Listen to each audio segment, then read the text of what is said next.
संविधान बचाने और आपातकाल जैसे शब्दों को बहुत सुन रहे होंगे, पर अचानक से आखिर ये ट्रेंड क्यों करने लगा? सत्ताधारी पार्टी और विपक्ष अचानक से आपातकाल और संविधान जैसे मुद्दे पर क्यों आ गया? आज हम जवाब तलाशेंगे इसी बारे में।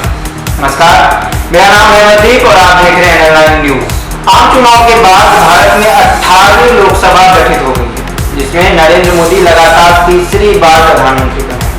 हालांकि बीजेपी को अपने बलबूते पर बहुमत नहीं मिला, लेकिन सहयोगी दलों के साथ एनडीए गठबंधन को बहुमत से 21 सीटें ज्यादा मिली हैं, जिससे मोदी के नेतृत्व में एनडीए सरकार बन गई। सरकार ने बीजेपी सांसद ओम बिरला को दूसरी बार स्पीकर भी बनवा लिया, जिससे तमाम आशंकाओं को दरकिनार करते हुए सत्ता पक्ष और विपक्ष ने भावी राजनीति की नई इबारत लिखी। यह इबारत भारतीय संविधान को लेकर आरोपों प्रत्यारोपों की लड़ाई बढ़कर सामने आ रही है। तो संविधान बचाने का जो मुद्दा है वो इस लोकसभा चुनाव में उठा, जब बीजेपी ने 400 पार का नारा दिया, तो विपक्षी पार्टियों ने संविधान बचाने का नारा देकर बीजेपी के अकेले के बहुमत को रोक दिया।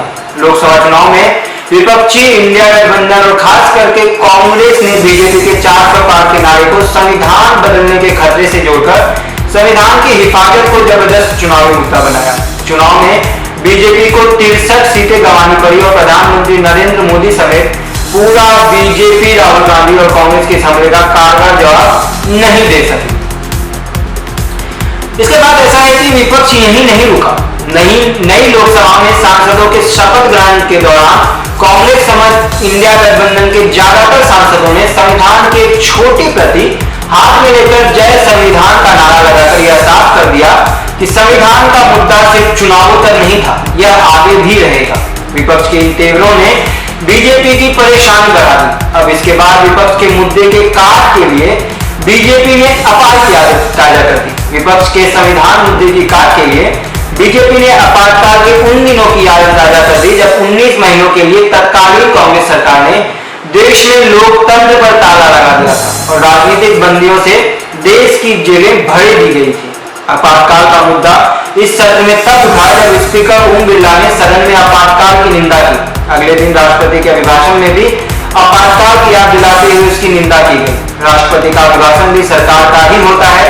इस तरह बीजेपी ने कांग्रेस और उसके संविधान बचाओ नारे का जवाब देते हुए कहा कि संविधान अब नहीं तब खतरे में था जब देश पर आपातकाल थोपा गया था। ऐसा करने वाले कांग्रेस को संविधान बचाने का नारा लगाने का कोई अधिकार नहीं है। बीजेपी के इस तीर ने कांग्रेस को भी परेशान किया, क्योंकि इस मुद्दे पर इंडिया गठबंधन के वो घटक दल जिनके नेता और कार्यकर्ता आपातकाल के शिकार हुए थे, कांग्रेस के साथ नहीं खड़े हो सकते थे। इसकी एक झलक सदन में तब देखने को मिली जब ओम बिरला के प्रस्ताव के विरोध में कांग्रेस सांसद लगातार नारेबाजी करते दिखे, लेकिन समाजवादी पार्टी, डीएमके और राजद जैसी पार्टियों के सदस्य चुप रहे। इन सब के बीच समाजवादी पार्टी ने संविधान के मुद्दे को एक नई धार देकर नई बहस शुरू कर दी। सपा सांसद और दलित नेता आर.के. चौधरी ने संसद के नए भवन में प्रधानमंत्री नरेंद्र मोदी की ओर से स्थापित सेंगोल को हटाकर वहां संविधान को स्थापित करने की मांग की है। चौधरी कहते हैं, सेंगोल राजतंत्र और राजशाही के राजदंड का प्रतीक है, जिसकी भारत के संवैधानिक लोकतंत्र में कोई जगह नहीं है। उसकी जगह संविधान को स्थापित किया जाना चाहिए। चौधरी के इस बयान का विपक्षी इंडिया गठबंधन ने पुरजोर समर्थन किया, जबकि बीजेपी इसे भारतीय संस्कृति और तमिल जनभावना का प्रतीक बताते हुए सेंगोल का बचाव कर रही है। उधर बीजेपी आपातकाल के मुद्दे को जनता तक ले जाने की तैयारी कर रही है। इसके लिए देश के हर जिले और चुनाव क्षेत्र में जनसभाएं आयोजित की जाएंगी, जिनमें बताया जाएगा कि कांग्रेस ने कैसे आपातकाल लगाकर संविधान का गला घोटा था। कांग्रेस मानती है कि आपातकाल के बाद 1980, 1984, 1991, 2004 और 2009 के लोकसभा चुनाव में कांग्रेस को जनता अपना जनादेश दे चुकी है, इसलिए यह मुद्दा अब बिल्कुल भी नहीं चलेगा। हालांकि ये बात अब जनता पर टिकती है कि वो क्या करते हैं। खैर, राहुल प्रधानमंत्री नरेंद्र मोदी और उनकी सरकार को हर मुद्दे पर निशान पर ले रहे हैं।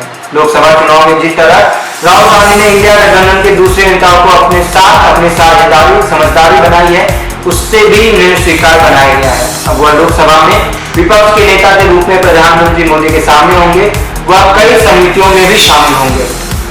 तब देखना दिलचस्प रहेगा कि विपक्ष के नेता के रूप में राहुल गांधी किस तरह से अपना काम करते हैं। बाकी के खबरों के लिए जुड़े रहिए एनएल न्यूज के साथ और कैसी लगी खबर हमें कमेंट करके जरूर बताएं। धन्यवाद।